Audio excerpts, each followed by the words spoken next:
All right. So electricity. What is electricity? Flow of charges causes electricity. और charge होता क्यों है? Due to either loss of electron लिखते जाएंगे साथ साथ या गेन ऑफ इलेक्ट्रॉन.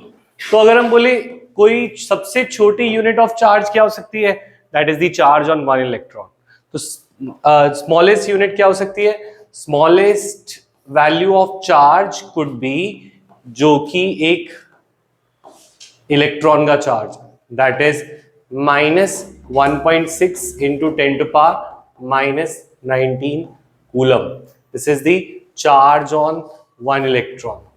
ठीक है. अगर हमसे कोई पूछ ले कि चार्ज ऑफ वन इलेक्ट्रॉन तो ये है, तो वन कूलम में कितने चार्ज है, तो सॉरी वन कूलम में कितने इलेक्ट्रॉन है, तो what will you do? You will do unitary method. Unitary method कैसे करोगे? तुम बोलोगे 1.6 into 10⁻⁻19 कूलम में कितने इलेक्ट्रॉन्स है? One electron. So one coulomb में कितने इलेक्ट्रॉन हुए? 1/1.6 into 10⁻⁻19 electrons. This will make it 6.25 into 10⁻18 electrons. You can also remember it. ठीक है. तो एक तो ये वाली बात याद रखनी है. सो ये हुआ हमारा अबाउट चार्ज. अभी हमने सीखा चार्ज को हम होता किस वजह से है? इलेक्ट्रॉन के गेन और लॉस की वजह से. इसकी यूनिट क्या है? कूलम. हाँ बोले. एक कूलम में 1.6 into 10⁻⁻⁻ इलेक्ट्रॉन में एक इलेक्ट्रॉन है, एक कूलम. तो एक कूलम में लाने के लिए इसको 1 किया, फिर इसको डिवाइड किया तो पावर ऊपर चली गई. तो फाइनल आंसर ही आया कि एक कूलम में कितने इलेक्ट्रॉन्स. ठीक है. चार्ज को हम मेजर किस में करेंगे? कूलम में. ठीक है. और कूलम को रिप्रेजेंट किससे करेंगे? सी से. और चार्ज को रिप्रेजेंट करने वाले हैं क्यू से. तो ये चीजें याद रखनी है. ठीक है. तो नेक्स्ट पार्ट पे चले. Next part is our current. What is electric current? Current is like speed. ठीक है. करंट किसकी तरह है? स्पीड की तरह है. वो स्पीड किसकी है? इंसानों की नहीं, वो चार्ज की स्पीड है. किसकी स्पीड है? चार्ज किस स्पीड पे चल रहा है? That is current. अगर चार्ज ज्यादा स्पीड पे चलने लगे तो करंट ज्यादा है, और चार्ज कम स्पीड पे चलने लगे तो दैट इज करंट कम है. और स्पीड कैसे निकालते हैं? Distance upon time. तो हम बोलते थे rate of distance travelled is speed. तो rate of flow of charge is current. तो rate of flow of charge is current. That means current को हम बोल सकते हैं it is charge by time. तो कूलम बाय सेकेंड. तो इसकी यूनिट क्या हुई?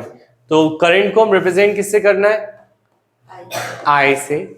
और दिस इज द पार्ट. अगर हम बोले इसकी यूनिट क्या है? इसकी यूनिट है 1 ampere. 1 ampere will be equal to 1 coulomb upon 1 second.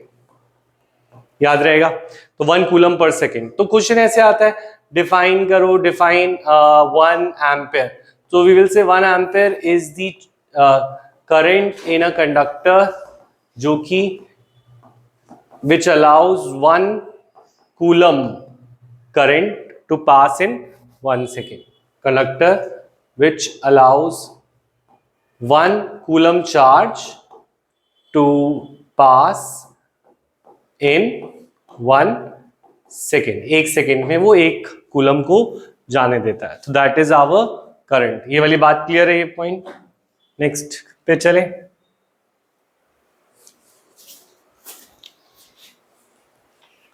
ठीक है.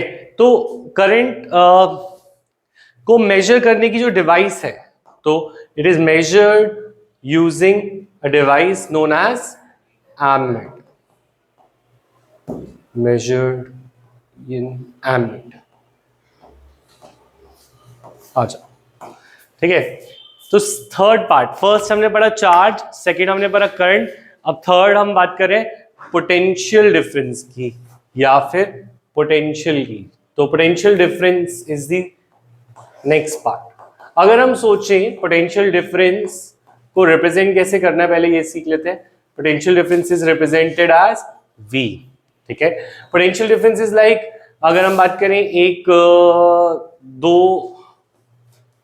बॉल है, वो कैसे जा सकती है, higher potential energy to lower potential energy या lower to higher, higher to lower. इसी तरीके से ये पोटेंशियल एनर्जी होती है कि ऊपर वाला पोटेंशियल एनर्जी वो अपनी पोटेंशियल एनर्जी लूज करके नीचे आ जाता है, तो this is called potential energy. पर सिमिलरली हम क्या करते हैं, बैटरीज के अंदर चार्जेस को भर देते हैं, और चार्जेस को भरने से एक एंड उसका हाइयर पोटेंशियल पे आ जाता है, जिस that is the positive terminal, और एक एंड उसका लोअर पोटेंशियल पे आ जाता है जहां पे नेगेटिव चार्ज है। तो करंट भी ऐसे ही मूव करता है, higher potential to low potential.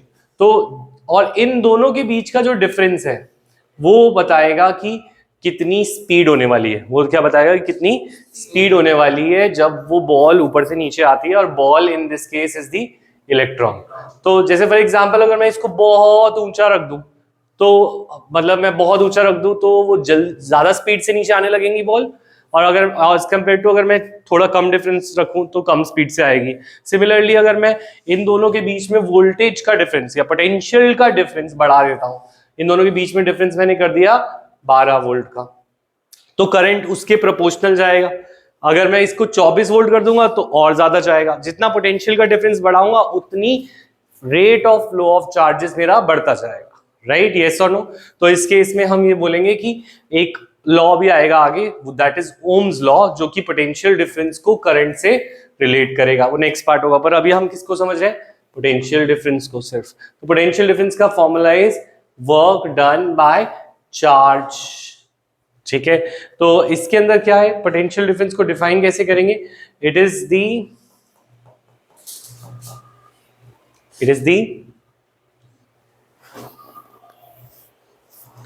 the work done in moving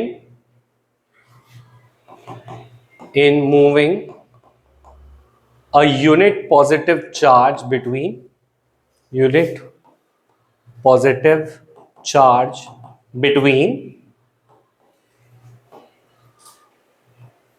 two points. हाँ वी यूज होता है, वोल्टेज और पोटेंशियल डिफरेंस सेम है, बस उसका नाम कॉमन वर्ड्स में वोल्टेज बोलते हैं, वैसे उसका technical term is potential difference, ठीक है। तो अगर मैं बोलूं पोटेंशियल डिफरेंस क्या है, तो अगर मैं बोलूं चार्ज को 1 रख दो, 1 कूलम या 1 यूनिट, तो मैं कह सकता हूं अगर ये हट जाएगा तो potential difference is work. Potential difference क्या है, वर्क, जब मेरा चार्ज 1 कूलम होगा। जब Q1 हो तो V इज वर्क। तो इसी तरीके से डिफाइन किया है कि potential difference is work when charge is 1, clear है ये वाली बात, ठीक है। क्योंकि इसका कोई ऐसे कुछ असली मतलब नहीं निकल रहा, तो हमने इसकी डेफिनेशन इसके फॉर्मूले से बनाई, क्लियर ये पॉइंट। तो इसका यूनिट क्या होगी, इसकी यूनिट है वोल्ट, तो 1 volt is equal to 1 joule by 1 coulomb, 1 joule by 1 coulomb, clear है, यहां तक बढ़ सकते हैं आगे, ठीक है। तो अभी ये 3 पार्ट हो गए। फर्स्ट हमने पढ़ा चार्ज, इलेक्ट्रिसिटी क्या है, चार्ज की वजह से, चार्ज की यूनिट क्या थी, कूलम। दूसरी चीज हमने पढ़ी करंट, करंट है rate of flow of charge, current की यूनिट थी 1 एम्पीयर।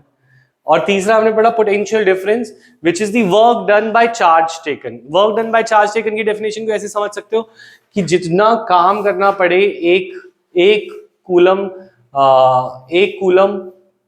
चार्ज को एक पॉइंट से दूसरे पॉइंट में जाने में, that will be the potential difference. वो क्या कहलाएगा, पोटेंशियल। मतलब 12 जूल का काम अगर करना पड़ता है यहां से यहां लाने में, तो इनके बीच का डिफरेंस 12 वोल्ट का है। क्या डिफरेंस है, 12 वोल्ट। समझ में आई वाली बात। तो third part is the Ohm's law, जिसकी अभी हम बात कर रहे थे। ओम्स लॉ, ओम्स लॉ क्या कहता है, ओम्स लॉ कहता है, अच्छा एक चीज पीछे मेंशन करना भूल गए, it is measured with potential, it is measured using voltmeter, it is measured using voltmeter, ठीक है, नोट किया सबने, ठीक है। तो हाँ वो आता है, ठीक है, अच्छा नोट कर लिया यहां तक। अब हमारे पास ओम्स लॉ कहता है